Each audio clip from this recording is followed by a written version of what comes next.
मैं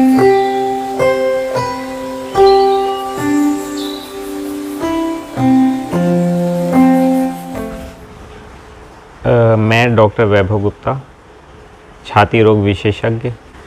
दोस्तों, आज हम लोग बात करेंगे सीने या सांस से संबंधित एक बहुत ही इम्पॉर्टेंट डिजीज़ ब्रोंकियल एज़मा, या जिसको आम भाषा में, बोलचाल की भाषा में लोग दमा कह देते हैं, उसके बारे में बात करेंगे।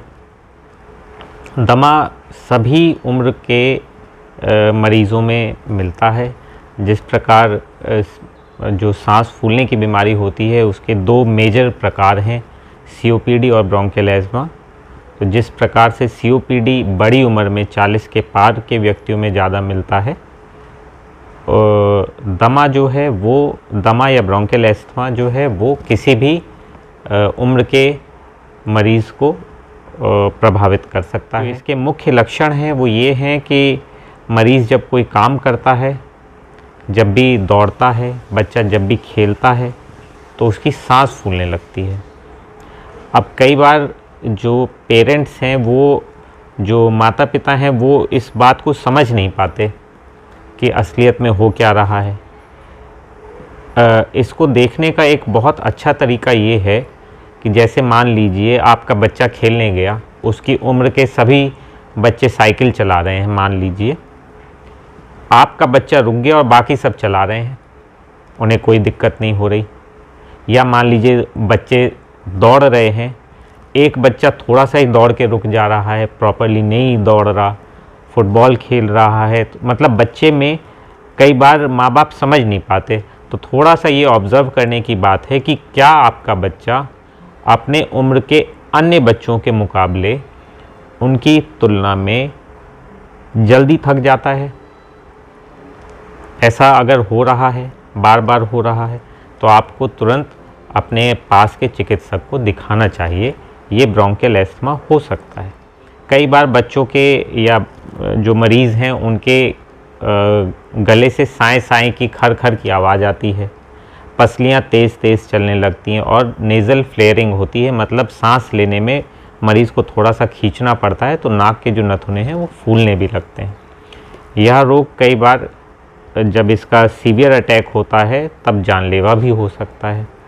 तो बेहतर होगा कि आप जब इसकी पहली बार आपको इसके लक्षण दिखाई पड़ें तो आप तुरंत जाकर अपने आसपास के किसी भी डॉक्टर से इसके बारे में सलाह करें। इसकी जो जांच है वो बहुत ही साधारण सी है। उसको हम लोग कहते हैं स्पायरोमेट्री। एक मशीन होती है कंप्यूटर नुमा, उसमें मरीज़ फूंकता है और उसके फूंकने की रफ्तार से उसके फेफड़े की कार्य क्षमता का आकलन कर लिया जाता है, समझ लिया जाता है कि उसके फेफड़े कितने काम कर रहे हैं।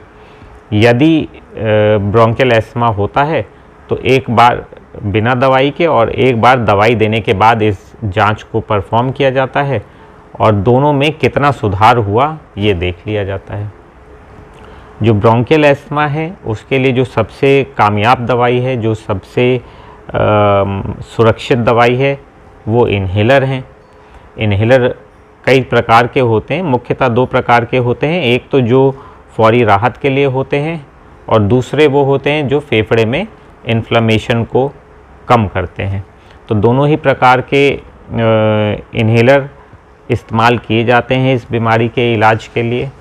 हमारी राय तो ये रहती है कि मरीज़ को अपना एक एक्स्ट्रा इन्हेलर हमेशा अपनी जेब में रखना चाहिए, क्योंकि कई बार ऐसा होता है जब अटैक होता है तब उसको तुरंत ही इन्हेलर की ज़रूरत होती है और अगर समय से इन्हेलर ना मिल पाए तो मरीज़ की जान भी जा सकती है दमा रोग के अटैक के दौरान।